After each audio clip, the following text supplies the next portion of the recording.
Hello, I'm Askar Sherlief and you're watching the news from Kazakhstan.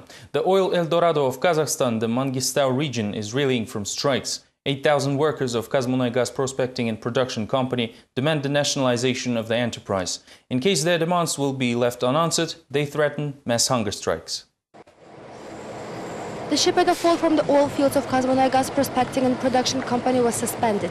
The enterprise is forced to decrease its volume of oil production by 1%. Nearly 8,000 of oil industry workers from the Ozenmunaygas branch in Mangistau are on strike. The workers demand a fair calculation of salaries, including all of the bonuses, as well as the resignation of the branch director, Bakit Kalibisiken. The head office is currently trying to resolve the situation. The message distributed by the company's press service reads, "The leadership of Kazmunaygas Prospecting and Production is undertaking steps to normalize the situation in Ozenmunaygas and actively resolving issues within its authority and legislation." Over 10,000 people work in Ozenmunaygas. The oil industry workers live in a village camped near Zhanaozen and refuse to return to work. The forces of the local police and the National Security Committee were deployed to the site. This is not the first strike of the workers in this oil-rich region, as in November of 2009, the workers of Kazmunaygas Prospecting and Production held a 3-day-long hunger strike in Mangistau, achieving the resignation of the branch director and the promise to the raise salaries. The leadership and the mayor of Zhanaozen came over, but people don't trust them. They just keep silent, searching for the guilty, and their methods remind of Bolsheviks. They use threats and want to find organizers. In their turn, people warn that if any of the participants will be charged, they will enter a mass hunger strike with their wives and children.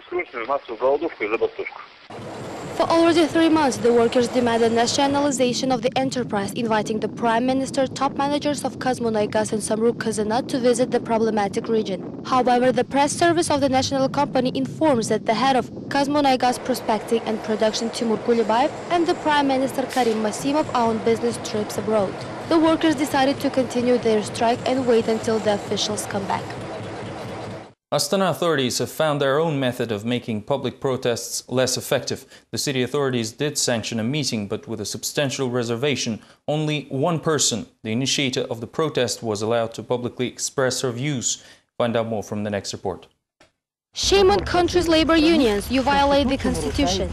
Pensioner Lyubov Zonova is the organizer, the only participant and the speaker of her own rally. She does not even have anyone to help her unfold posters. The main thing is not to be depressed and take everything with humor. Lyubov Zonova, who calls herself an amateur poetess, is a former head of the labor union who was dismissed from her position 15 years ago. Zonova said that the dismissal was illegal, but she could not do anything about it, and is continuing her fight for the rights even now. Very few onlookers paid attention to the rally today, except perhaps for 3 plainclothes police officers. You think one woman can break law and order? Did you at least congratulate her with the holiday? Of course we did. Lyubov Zonova said that she does not need any greetings from the police. Pensioner says that instead they should obey the laws and not violate the rights of Kazakh citizens. Using handmade posters and poems, she tried to attract the attention of the OSCE personnel.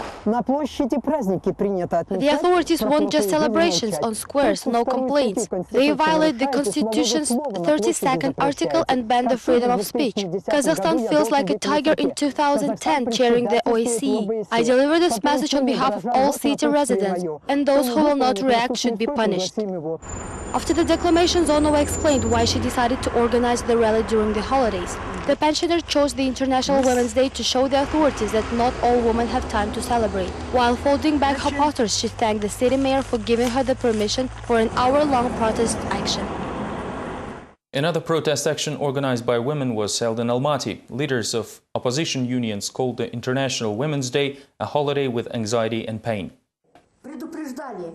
On March 8th, 9 activists of Union Solidarity, Kazakh Memleketik, as well as workers and unemployed union held a joint meeting. In their view, most women in Kazakhstan are powerless and vulnerable, while government programs do not work. During the meeting, public activists decided to unite in their struggle for women's rights and announced March 8th as a birthday of the new movement, Self-Defense for Survival. The purpose of the new organization is to help those who need help.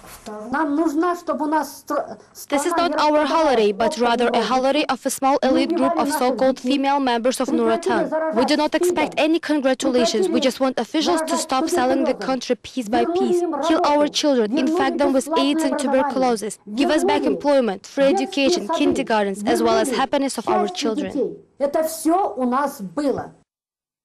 Defendants at the infamous uranium trial Mukhtar Jakishev and Talgat Kostaubayev appealed to the court and international organizations with a 7-page-long letter citing numerous violations admitted during the investigation and hearings.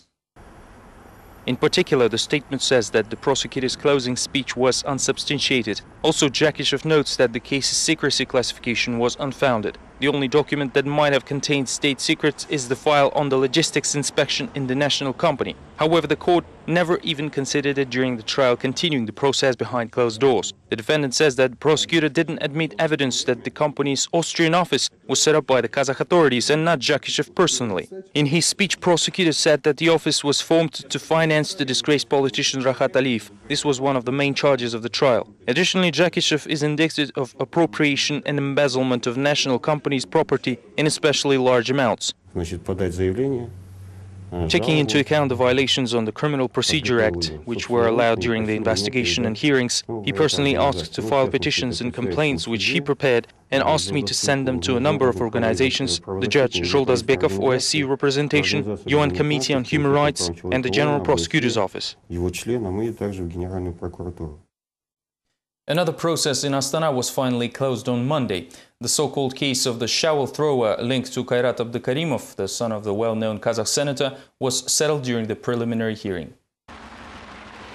Less than a month ago, Kairat Abdukarimov trashed Mol Dastarhan restaurant, where he broke the sign and threw a shovel into a glass wall. Rustam Niyazov complained about it to the press and asked the police to deal with the senator's son. A criminal case regarding Kairat Abdukarimov was soon brought to the court. However, after Abdukarimov paid for inflicted damages, Niyazov revoked his claims against the son of the senator.